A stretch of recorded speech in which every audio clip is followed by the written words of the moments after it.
ดีค่ะพบกับพวกเราช่องช้างพลายวาเลนไทน์แฟมิลี่นะคะวันนี้ดูฟ้ามืดมาเลยแล้วก็ลมแรงมากเลย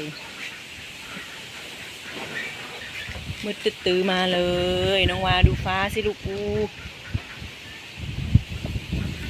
ฟ้าน่ากลัวมากๆเลยน้องวาบอกว่าทำไมลมมันแรงจังเลย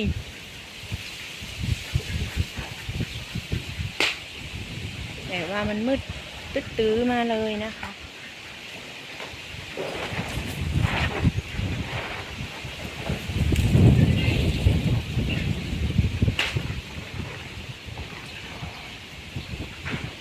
ฟ้ามืดน่ากลัวมากๆ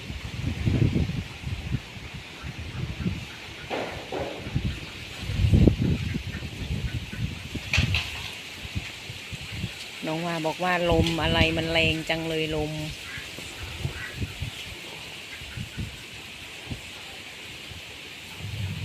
โอ้ตกทางนู้นแล้วเสียงฟ้าร้องทางนู้นแม่นารุ่งก็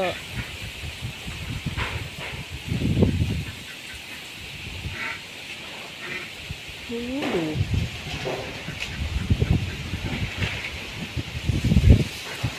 วากลัวลมไหมลูกลมแรงจังเลยวา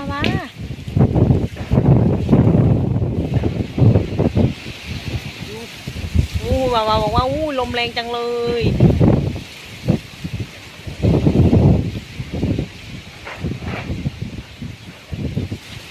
ลมแรงจังเลย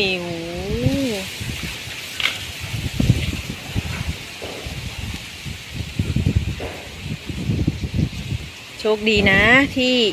ไปตัดอ้อยมาถึงบ้านก่อนที่จะลมอ้อยมาถึงบ้านแล้วถึงลมเนาะผ้าใบผ้าเต็นท์ขาดหมดเลยเอาอ้อยไว้ตรงนี้ดูโชคดีที่เอาอ้อยมาถึงที่ก่อนที่จะฝนตก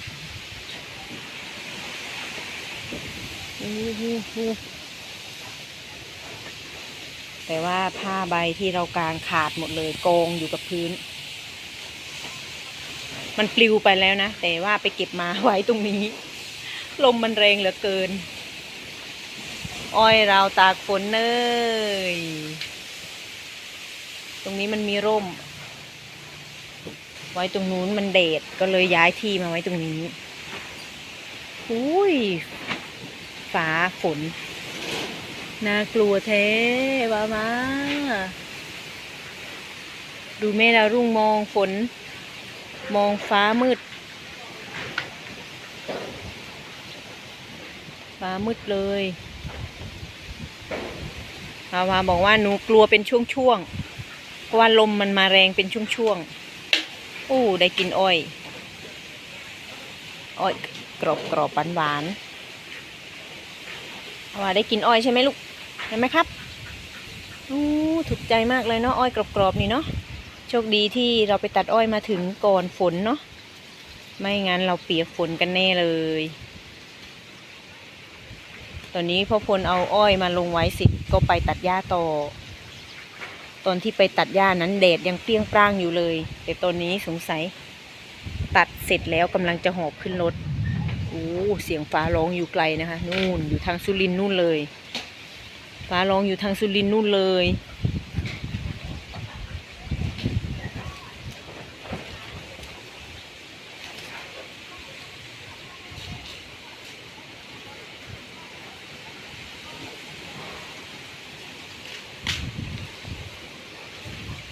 ดู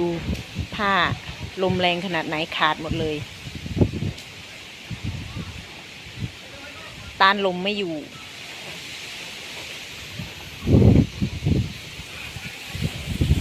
วาบอกว่าทำไมลมมันแรงจังเลยดูมืดตื้อมาเลยฟ้าคุณแม่แล้วรุ่งก็จ้องมองใจมากเลยใช่ไหมอ้อยนี่อ้อยหวานนี่ใช่ไหมคุณแม่อ้อยหวานนี่ถูกใจมากเลยเนาะ ทำหน้าแบบฟินมากกับการกินอ้อยฝนลงเม็ดแล้วดูฟ้ามันน่ากลัวจังเลยดูนะฟ้า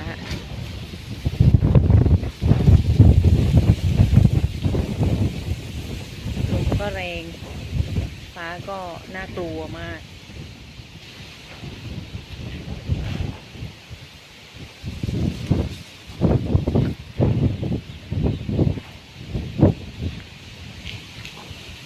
ลมมาทางทิศตะวันออก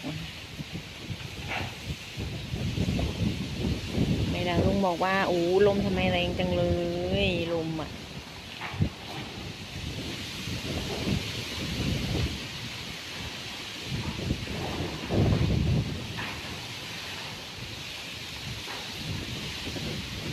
ฟ้าร้องมืดตื่นมาเลยลมเนี่ยลมพัดฝนไปทางสุรินทร์แล้ว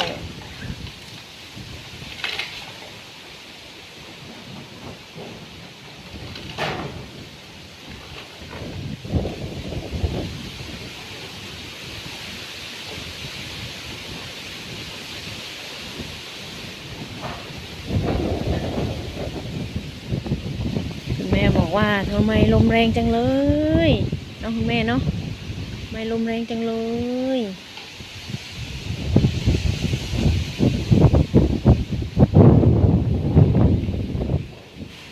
ดูค่ะมันพัดเมฆไปทางสุรินทร์แล้วน่าจะไปตกที่สุรินทร์ดูลมพัดเมฆไปแล้วก้อนเมฆก้อนใหญ่เบ้อเร่อก็คงจะพัดไปตกทางสุรินทร์นู่นเลย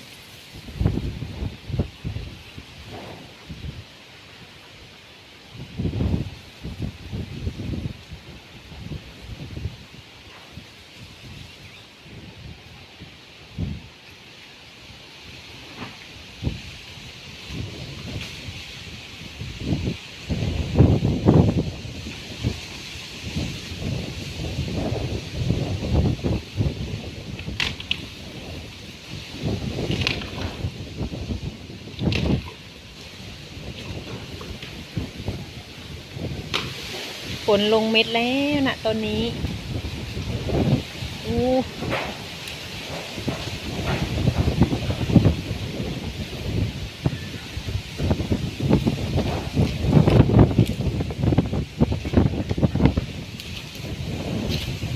ลมแรงมากเลยนะวะลมแรงมากเลยลูกทำไมลมแรงจังเลยลูก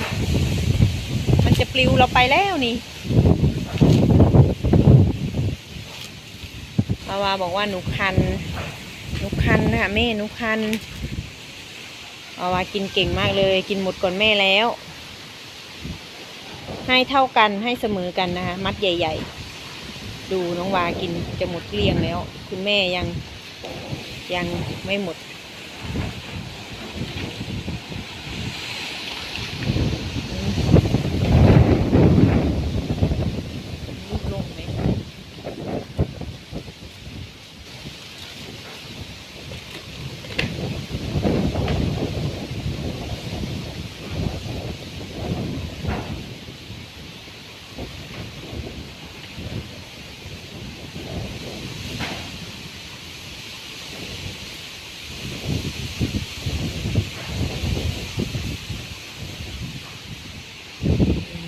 ลงไหม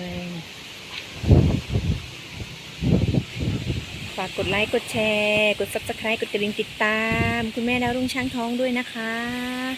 และน้องวาเลนไทน์สายโยกด้วยนะคะสำหรับคลิปนี้ขอจบเพียงเท่านี้จ้าเดี๋ยวเจอกันใหม่คลิปหน้านะคะสวัสดีค่ะลมแรงมากเลยจ้า